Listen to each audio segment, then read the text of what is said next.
Hi, நான் உங்கள் Naveen Vigneshwar. School படிக்கும்போது எப்படியாவது எல்லா சப்ஜெக்ட்லேயும் பாஸ் ஆகணும், டெஸ்ட்டு எக்ஸாம்லாம் நல்லா பண்ணணும்னு சொல்லிட்டு ஒரு ஸ்ட்ரெஸ் இருக்குது. காலேஜ் படிக்கும்போது ஐயோ அரியர் இல்லாமல் கிளியர் பண்ணிடணும், எப்படியாவது ஒரு நல்ல வேலை வாங்கிடணும்னு சொல்லிட்டு ஒரு ஸ்ட்ரெஸ் இருக்குது.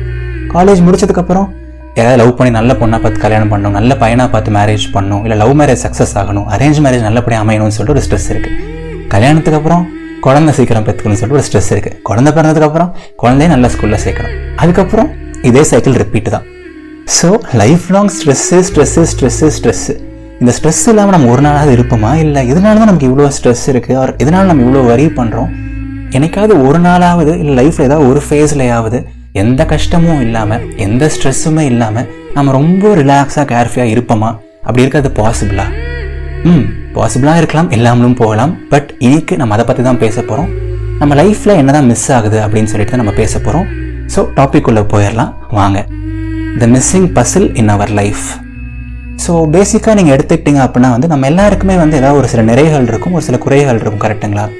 ஒருத்தர் நல்லா படித்தான்னா அவனுக்கு ஏதாவது ஃபினான்ஷியல் பேக்ரவுண்ட் வைஸ் ஏதாவது ப்ராப்ளமாக இருக்கலாம். ஒருத்தர் நல்லா ஃபினான்ஷியலி வெல் பர்ஸ்டாக இருந்தானா அவனுக்கு ஹெல்த் வைஸ் ஏதாவது ப்ராப்ளம் இருக்கலாம். ஒருத்தன் ஹெல்த்தியாக செமையாக இருக்கானா அவனுக்கு ரிலேஷன்ஷிப் வைஸ் ஏதாவது ஒரு ப்ராப்ளம் இருக்கலாம். ஸோ நம்மள இருக்க எல்லாருக்குமே ஆல்மோஸ்ட் ஏதாவது ஒரு பிரச்சனை 2 பிரச்சனை இருந்துகிட்டே தான் இருக்குது, கான்ஸ்டண்ட்டாக இருந்துகிட்டே தான் இருக்குது. கரெக்டுங்களா? ஒன்று மாற்றி ஒன்று வருது, அது முடிஞ்சால் இது வருது, இது முடிஞ்சால் அது வருதுன்னு சொல்லிட்டு இது ஒரு சைக்கிள் மாதிரி தான் போயிட்டே இருக்குது. கரெக்டுங்களா?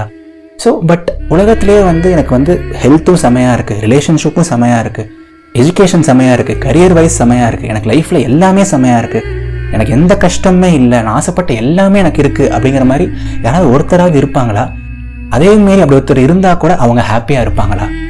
ஸோ ப்ராக்டிக்கலி ஸ்பீக்கிங் ஆசைப்பட்ட எல்லாமே என்கிட்ட இருக்குது, எனக்கு என்ன வேணுமோ எல்லாமே என்கிட்ட இருக்குங்கிற மாதிரி யாருமே இருக்க வாய்ப்பு கிடையாதுங்க. அதேமாரி அவங்கக்கிட்ட அது இருந்தால் கூட கண்டிப்பாக அவங்க ஹாப்பியாக இருக்க மாட்டாங்க. இதுதான் இயற்கையோட ஒரு நியதியும் கூட. ஸோ நம்மளோட இயற்கை பார்த்தீங்கனாலே நேச்சுரலாகவே இம்பேலன்ஸுங்கிற ஒரு விஷயம் இருக்குது. இப்போது எல்லாருக்கும் எல்லாமே ஈக்குவலாக கிடைக்கிறது கிடையாது, சரிங்களா? நான் ஆல்ரெடி சொன்ன மாதிரி ஒருத்தருக்கு எஜுகேஷன் நல்லா இருக்கலாம், ஒருத்தருக்கு ஃபினான்ஸ் நல்லா இருக்கலாம். ஸோ இம்பேலன்ஸ் அப்படிங்கிறது நேச்சராகவே இருக்குது, யூனிவர்சலாக எல்லா பக்கமுமே இருக்குது.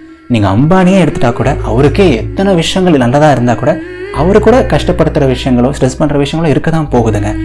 ஸோ நம்ம நினச்சிட்டு இருக்கலாம், எனக்கு அந்த ரிலேஷன்ஷிப் செட் ஆனால் லைஃப் செம்மையாக மாறிடும், எனக்கு இந்த காலேஜ் கிடைச்சா போதும் லைஃபே செம்மையாக மாறிடும், எனக்கு அது வந்தால் போதும் இது வந்தால் போதும்னு சொல்லிட்டு நம்ம நினச்சிட்டு இருக்கலாம். பட் அது மாயை மட்டும்தான். அது வந்ததுக்கப்புறம் வேறு ஏதாவது ஒரு ப்ராப்ளம் வரதான் போகுது. கமான், நீங்கள் இது வரைக்கும் பார்த்தது இல்லையா? உங்களோட பாஸ்ட் பற்றி உங்களுக்கு தெரியாதா என்ன? ஸோ நீ சொல்கிறதெல்லாம் கரெக்டு தான் நவீன். ஆமாம், இப்படி ஏதாவது ஒரு விஷயம் இருந்துகிட்டே தான் இருக்குது. இதுக்கு நம்ம என்ன தான் பண்ணுறது, ஆர் இதை நம்ம எப்படி ஹேண்டில் பண்ணி இதையும் நம்ம எப்படி ஹாப்பியாக இருக்கிறது? ஸோ அதுதாங்க மிஸ்ஸிங் பசில் கான்செப்ட்னு சொல்லிட்டு நான் ஒன்று யோசித்தேன்.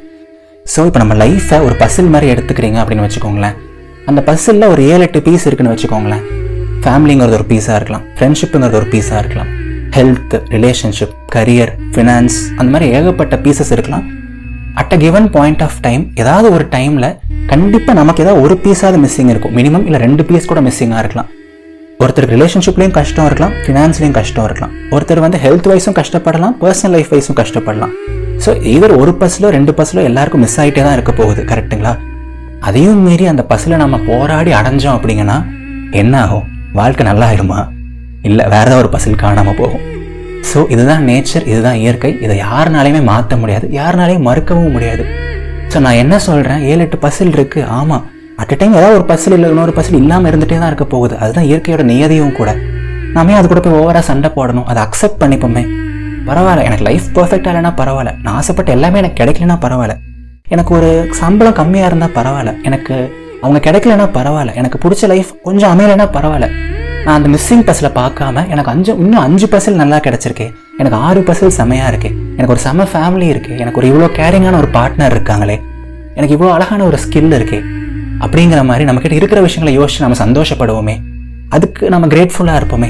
இந்த மாதிரி சின்ன சின்ன விஷயங்களை யோசிச்சு நமக்கு இதெல்லாம் கிடைச்சிருக்குன்னு சொல்லிட்டு அந்த மாதிரி யோசிச்சு சந்தோஷப்படுவோமே. ஏன் நம்மக்கிட்ட இல்லாத பஸ்ஸிலேயே, ஏன் நம்மக்கிட்ட இல்லாத பீஸையே தேடிட்டே இருக்கணும் சொல்லுங்களேன்? ஸோ லைஃப் லாங் நமக்குள்ள தேடல் இருந்துகிட்டே தாங்க இருக்கும், கண்டிப்பாக ஒரு தேடல் இருந்துகிட்டே தான் இருக்கும். அதுதான் நேச்சரும் கூட. எந்த ஒரு ஹியூமன்னாலையும் 100% ஹாப்பியாக வாழ்க்கை ஃபுல்லாக யாருனாலையும் இருக்க முடியாது.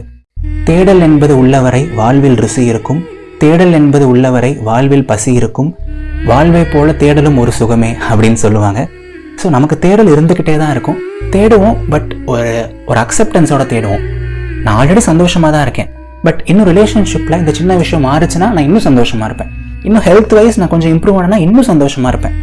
நான் ஆசைப்பட்ட எல்லா விஷயங்களும் என்கிட்ட ஆல்ரெடி இருக்குது. இன்னும் கிடைச்சா கூட ஓகே தான், பட் கிடைக்கலனாலும் ஓகே தான் அப்படிங்கிற மாதிரி தான் நம்ம மைண்ட் செட் இருக்கணுமே தவிர மிஸ்ஸிங் பசிலை தேடி ஓடாதீங்க. மிஸ்ஸிங் பசில் மேலே அப்சஸ்டாக இருக்காதீங்க. சரிங்களா? ஒரு விஷயம் வேணும்னு ஆசைப்படுறது வேற, அப்சஸ்டாக இருக்கிறது வேற. அது இருந்தால் தான் எனக்கு சந்தோஷம், அது இருந்தால் தான் எனக்கு வாழ்க்கை அப்படின்னு நீங்கள் இருந்தீங்கன்னா வாழ்க்கை ஃபுல்லாக அழுதுகிட்டே இருக்கணும், வாழ்க்கை ஃபுல்லாக ஃபீல் பண்ணிகிட்டே இருக்கணும், வாழ்க்கை ஃபுல்லாக கஷ்டப்பட்டுட்டே இருக்கணும். யாருமே ஒன்றும் பண்ண முடியாது. சரிங்களா? ஸோ இதுக்கு மேலே ஓவராக சொல்ல எதுவும் இல்லை. நான் சொல்ல வரது உங்களுக்கு புரியும் நான் நினைக்கிறேன். இல்லாத விஷயத்தை விட்டுட்டு இருக்கிற விஷயத்தில் ஃபோக்கஸ் பண்ணுங்கள், அதுக்காக சந்தோஷப்படுங்க. அது இல்லை இது இல்லைன்னு சொல்லி நீங்கள் யோசிச்சிட்டே இருக்க வேண்டாம். சரிங்களா? ஸோ உங்கள் லைஃப்பில் இருக்க மிஸ்ஸிங் பீஸ் கண்டிப்பாக உங்களுக்கு சீக்கிரம் கிடைக்கணும்னு சொல்லிட்டு நான் யூனிவர்ஸ் கிட்ட ப்ரே பண்ணிக்கிறேன். நீங்களும் உங்களால் முடிஞ்ச எஃபர்ட் போடுங்க. நம்ம எஃபர்ட் போட்டால் அங்கே நடக்காத விஷயம் எதுவுமே கிடையாதுங்க. பட் அந்த பசிலை நம்பி உங்கள் லைஃப் கிடையாது. சரியா? உங்கள் லைஃப் உங்களை நம்பி இருக்குது, உங்களோட மைண்ட் செட்டை நம்பி இருக்குது, உங்களோட பிலீஃபை நம்பி தான் உங்கள் லைஃப் இருக்குது. சரிங்களா? ஸோ எல்லோரும் எப்போவும் ஹாப்பியாக இருங்க, சிரிச்சிட்டே இருங்க, உங்களுக்கு லைஃப்பில் பிடிச்ச விஷயத்த பண்ணிகிட்டே இருங்க.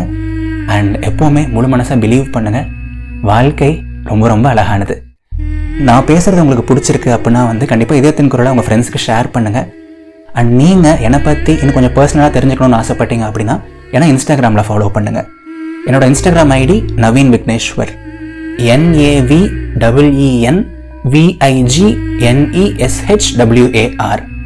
இது நவீன் விக்னேஸ்வரின் இதயத்தின் குரல். நன்றிகள் 1000. அடுத்த ஞாயிற்றுக்கிழமை சந்திப்போம். டாடா பபாய்.